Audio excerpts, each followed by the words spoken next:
Syederalun Prodi Pendidikan Seni Pertunjukan UBBG mengadakan pertunjukan pagelaran seni suarasa.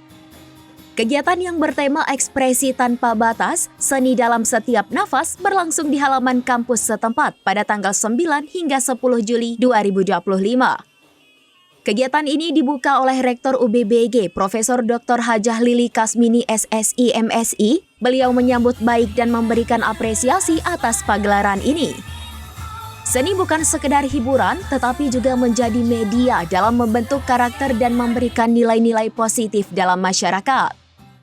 Seni juga sebagai media kritik dan alat kontrol sosial. Oleh karena itu, pelaksanaan pagelaran seni ini sangat berdampak bagi masyarakat.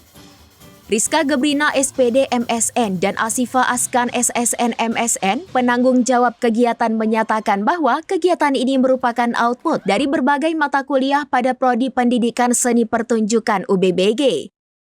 Kategori seni kreasi yang dipertunjukkan yakni seni tari, seni musik, dan teater. Kegiatan ditutup oleh Ketua Prodi Pendidikan Seni Pertunjukan UBBG Fitriani MPD. Beliau menyampaikan terima kasih kepada dosen, praktisi, dan mahasiswa yang telah menyukseskan kegiatan ini dan ingin ke depan kegiatan ini lebih meriah lagi. Fitriani berharap kegiatan ini bukanlah sekedar output mata kuliah dan hiburan semata, tetapi juga sebagai ajang mengeksplor kreasi seni budaya menjadi mahakarya yang bernilai.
Download Tribun X sekarang, menghadirkan lokal menjadi Indonesia.